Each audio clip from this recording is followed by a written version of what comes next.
Hello friend, welcome to DN coaching classes. तो दोस्तों, आज के इस वीडियो में देखेंगे हम सीटेट में आने वाले संबंधित प्रश्न। तो चलिए वीडियो को स्टार्ट करते हैं। तो ये एमसीक्यू टाइप के प्रश्न हैं, तो चलिए स्टार्ट करते हैं वीडियो को। लड़कियों में वह संधि की अवस्था है, तो इसका आंसर हो जाएगा 11 से 15 वर्ष तक की अवस्था। अगला प्रश्न है, पियाजे के अनुसार मूर्त संक्रियाओं का स्तर होता है, तो इसका आंसर हो जाएगा 7 वर्ष से 11 वर्ष तक। अगला प्रश्न है, 7 वर्ष की आयु तक पहुँचते पहुँचते एक सामान्य बालक का शब्द भंडार हो जाता है, तो इसका आंसर हो जाएगा 10-16 हजार शब्द। अगला प्रश्न है, बच्चों में सामान्यतः समाधान की योग्यता किस काल में विकसित होती है, तो इसका आंसर हो जाएगा 9 से 12 वर्ष की। अगला प्रश्न है, पूर्ण बाल्यावस्था होती है, तो इसका आंसर हो जाएगा 2 से 6 वर्ष। अगला प्रश्न है, निम्नलिखित में से किस आयु अवस्था में बालक में आकार का प्रत्यय स्पष्ट होता है, तो इसका आंसर हो जाएगा 3 वर्ष। अगला प्रश्न है, बच्चा घुटने में से चलने लगता है, तो इसका आंसर हो जाएगा 7 माह से। अगला प्रश्न है, 5 वर्ष की अवस्था में बालक का सिर विकसित हो जाता है, तो इसका आंसर हो जाएगा 90%। कितने माह में बालक बिना सहारे आसानी से बैठ सकता है, तो इसका आंसर हो जाएगा 7 माह। अगला प्रश्न है, उत्तर बाल्यावस्था है, तो इसका आंसर हो जाएगा 6 वर्ष से 14 वर्ष तक की अवस्था। अगला प्रश्न है, पियाजे के अनुसार विकास की पहली अवस्था 0 से 2 वर्ष की अवधि में बच्चा सीखता है, तो इसका आंसर हो जाएगा इंद्रियों के प्रयोग द्वारा।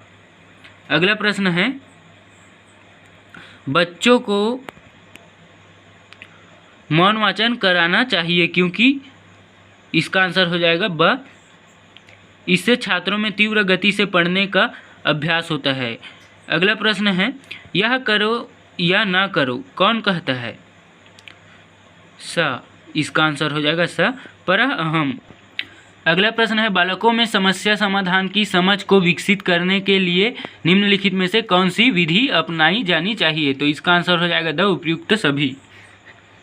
अगला प्रश्न है, एक अवस्था के अधिगम के दूसरी अवस्था के अधिगम को प्रभावित करने का क्या नाम है, तो इसका आंसर हो जाएगा प्रशिक्षण अंतरण। अगला प्रश्न है, शिशु क्रोध और प्रेम में अंतर करने लगता है, तो इसका आंसर हो जाएगा 6ठे माह से। अगला प्रश्न है, ब्रूनर के मतानुसार बालकों के विकास की अंतिम अवस्था है, तो इसका आंसर हो जाएगा प्रतीकात्मक अवस्था। अगला प्रश्न है, विशिष्ट बालक होते हैं, तो इसका आंसर हो जाएगा उपयुक्त सभी। अगला प्रश्न है, निम्नलिखित में से किस समूह के बालकों हेतु शिक्षा व्यवस्था के संदर्भ में पृथक्करण करना आवश्यक है, तो इसका आंसर हो जाएगा अपराधी बालक। अगला प्रश्न है, पद मानसिक विशिष्टता के अंतर्गत निम्नलिखित में से किन बालकों के समूह को सम्मिलित किया जाता है, तो इसका आंसर हो जाएगा ब तथा सा। अगला प्रश्न है, जो बालक असामाजिक कार्य करते हैं ऐसे बालकों की श्रेणी है, तो इसका आंसर हो जाएगा अपराधी बालक। मौलिकता का गुण पाया जाता है, तो इसका आंसर हो जाएगा सृजनशील बालकों में।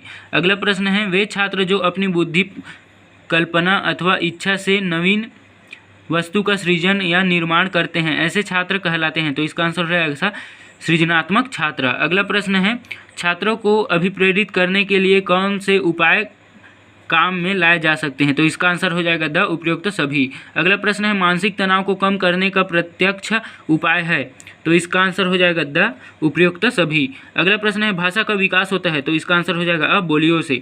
अगला प्रश्न है, बालक विकास के महत्व को समझने का क्या कारण है, बाल विकास के महत्व को समझने का क्या कारण है, तो इसका आंसर हो जाएगा उपयुक्त सभी।